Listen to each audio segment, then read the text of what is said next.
करत करत अभ्यास के जड़मति होत सुजान, रसरी आवत जायते सिल पर परत निशान।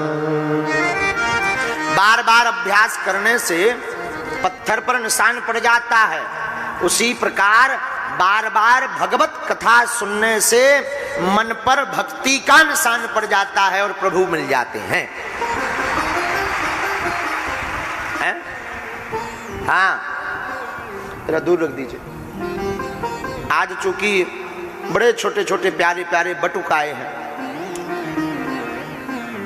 विद्यालय से, बहुत ही सुंदर श्लोक का गायन किया, तो आज बटुकों को देखकर, पहले कथा हमें कहीं और से प्रारंभ करनी थी, और आज आचार्यों को देख करके हम एक श्लोक के साथ कथा प्रारंभ करते हैं।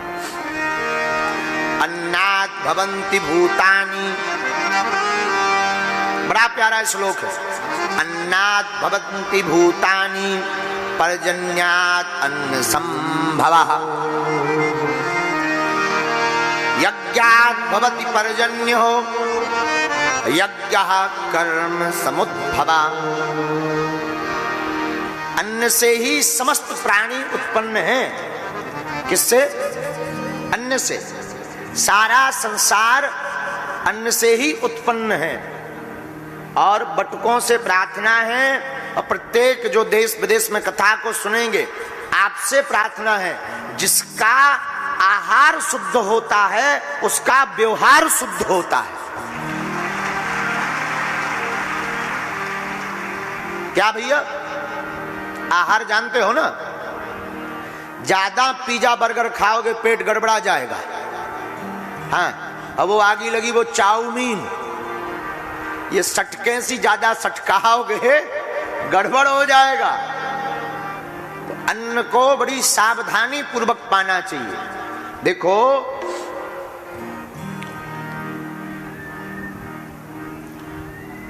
भोजन जीवन है, परंतु अन्न ब्रह्म है। ब्रह्म का स्वरूप है अन्न। और खाने के लिए मत जियो, जीने के लिए खाओ। अगर आप केवल खाने के लिए जी रहे हो तो आपसे बड़ा इस संसार में कोई भी बुद्धू नहीं है। क्यों?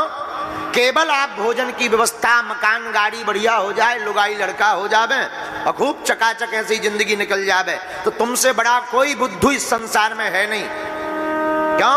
बाल बच्चों की चिंता हो, भोजन की चिंता तो चिड़िया भी कर लेती, कुत्ता भी कर लेता, अजगर भी कर लेता, हाथी भी कर लेता। समाज सेवा करने का दृढ़ संकल्प, भगवान को पाने का संकल्प हो, तभी आप मानव कहलाने के पात्र हो। क्या? ठाकुर जी को पाने का दृढ़ भाव आपके अंदर जब तक नहीं है, तब तक आप मानव नहीं, दानव हो। क्या हो? दानव। जो केवल अपने लिए जिए वो है दानव, जो अपने साथ साथ औरों के लिए जिए वो है मानव।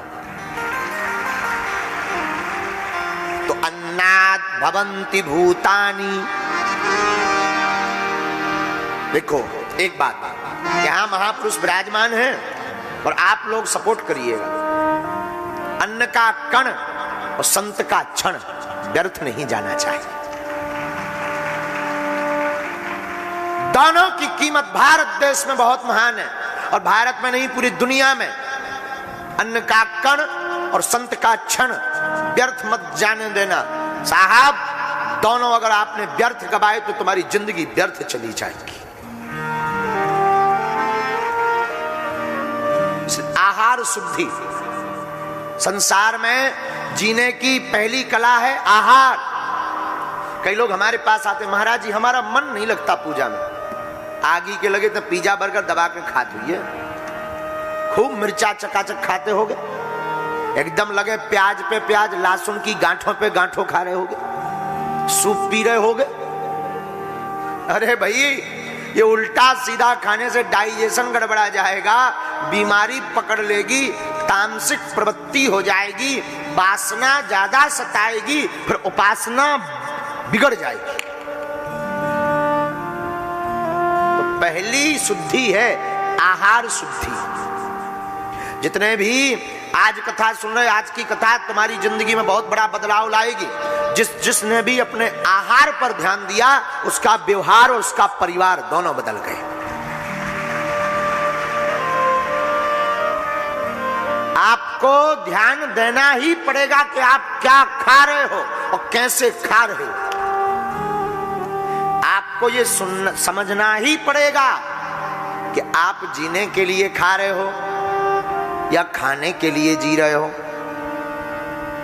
मेरे पागलों, खाना बुरी बात नहीं, खूब खाओ। जिसका जितना खाता वो उतना ही खाता। एक सज्जन हमको मिले, बोले महाराज जी हमारे पिताजी तो बहुत खाते। हमने कहा उनके होंगे प्रभु के पास बड़े खाते, इसलिए बहुत खा